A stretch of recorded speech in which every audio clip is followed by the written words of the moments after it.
Don't let one bad leg haunt your parlay. Parlays turn into payouts, and now even near misses won't haunt your bet.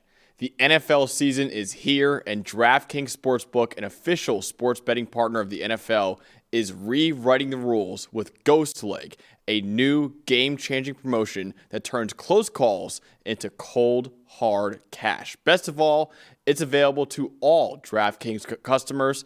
Here's how it works. Build any 3+ leg pregame NFL parlay on Sunday, apply your Ghost Leg token, and if one leg loses, DraftKings makes it vanish like it never existed and pays you out in cash for the rest. Last season, over 30 million parlays were lost by a single leg.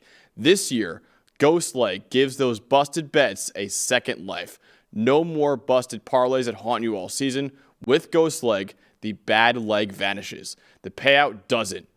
Download the DraftKings Sportsbook app and use code PFF. That's code PFF to unlock Ghost Leg, the promotion that makes one bad leg disappear and pays you out in real cash.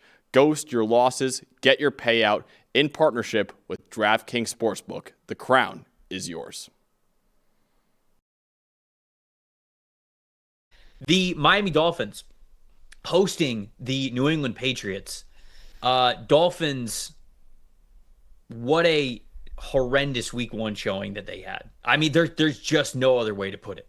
The Patriots, they lost against the Raiders, but I think they looked good in the first half. Drake May was a tale of two halves for him for sure, and then Geno was able to just come up clutch. But who do you want to talk about here first? You want to talk about the Dolphins or the Patriots? I know we're going to dive in deep into both of these teams. I'm going to go the Dolphins. I'm going to make 2 points here. One, the overall picture.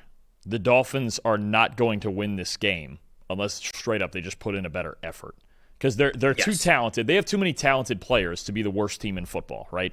But they looked like the worst team in football last week. And I think a lot of it is they have to want it. Now, look, I think these next 3 weeks against all three of their divisional opponents, Patriots, Bills, and then the Jets, we're going to learn everything we need to know about the Dolphins. We're going to know by week 4 what the Dolphins look like this season. And if it looks anything like last week, then it's going to be a problem. They're going to have major organizational issues, and there might be a fire sale and trades and all that stuff.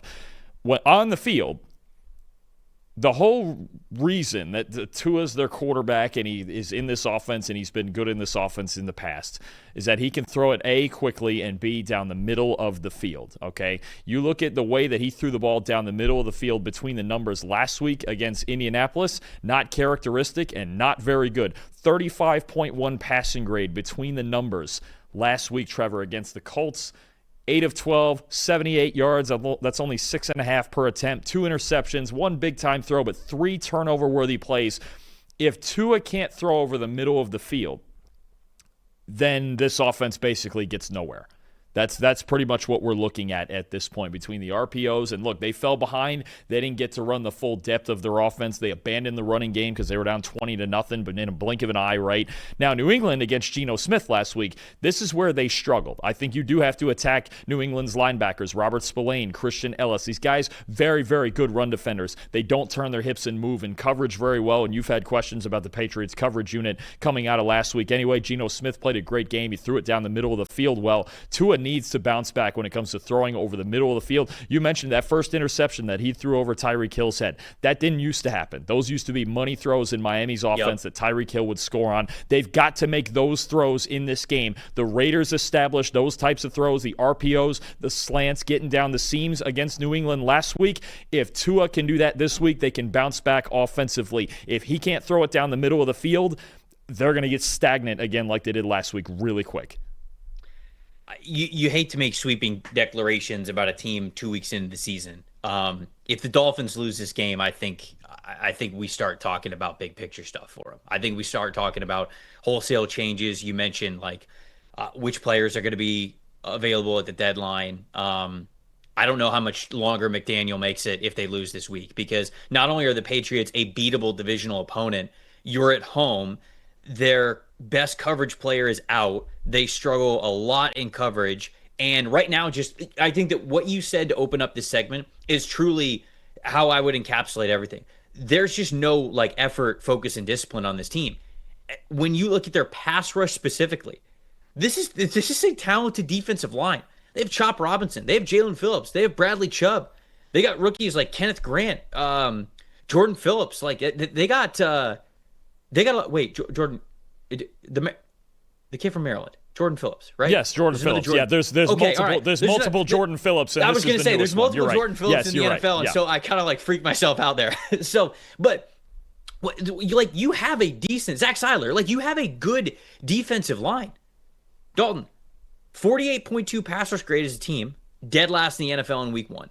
17.6% pass rush win percentage as a team, dead last. Bradley Chubb after the game was talking about how guys are freelancing, that they weren't really staying to structure. I went and I went back and I watched every pass rush snap that defense had. They're not even trying.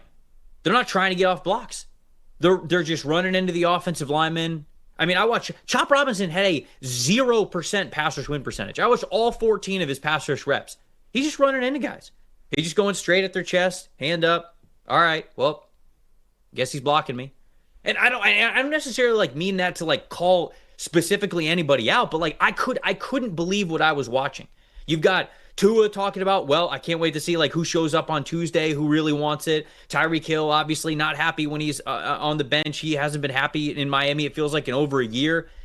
It just feels like the vibes are terrible right now in Miami. And the film somehow was worse than the score. And they got blown out by the Indianapolis Colts. And the film was somehow worse than the score was on offense and defense, on Tua's side of things and the defensive line side of things. It just, the team has to play with a lot better effort. They have to play with a lot better focus and a lot better purpose, or they're not going to beat the Patriots this week, and they're not going to beat anybody this year. So I was floored at the film that I was watching about how it was just so non-difference making at all whatsoever. And that's honestly why I like the Patriots, especially if you can still get them getting points in this game, because I'm not gonna forget the talent. I'm not gonna bet on a team that looks like they already quit one game into the season. And again, like I don't mean to just I feel like I'm being a little bit more accusatory on the players, but it's just the whole everything in Miami. I don't know if they just don't believe in McDaniel. I don't know if they're just like they didn't have a great summer, like when it came to like camp and preseason or whatever, and they just don't feel motivated. Like I don't know what it is, but whatever is going on in Miami, if they do not do a 180 flip from whatever was out there last week, they won't beat the Patriots and they won't beat anybody this year. No, absolutely. It's hard to analyze it more than that, to be honest with you. The effort level has to be better, and what it is an extension of the second half of last season. Once they felt like they were out of the playoff picture last season, there were games. I think, again, I've said it before, I think back to the Thanksgiving night game in Green Bay. They didn't want to play football that night. And last week against Indianapolis, they looked like they didn't want to play football that day. So they have to want it. They have, at some point, it's gut check time. Again, I think these next 3 weeks tell us a lot about the Dolphins. They get New England, then they go to Buffalo, which is a house of horrors for them, and then they get the Jets in week 4. And if they come out of that 0-4 for any reason, then they're pretty much shot, and we're going to know why. And it's going to be because obviously the vibes are off and the effort level's low, and you have guys on your team. In these moments, I'm glad you mentioned that defensive line. In these moments, you need your best players to drag you out of stretches like this. And their best players played terribly last week. Those are the guys that are going to have to win them this game, but I'm with you. I'm taking New England. I've got New England in this game 20-17. I don't question New England's effort level. Are they not great yet? Yeah, they're not great yet, but at no point in that loss to the Raiders last week did I question their effort level. They come out and play solid defense, and Mike Vrabel has those guys coached up, ready to go. I think New England's going to win this game as well. I agree. Final score that I have for this one, Patriots 25, Dolphins 23. That's what I got. I think that the Patriots, I think they're going to take them in this one just because I could not watch that film from Miami and with all good conscience take them in any game. So I got the Patriots winning this one.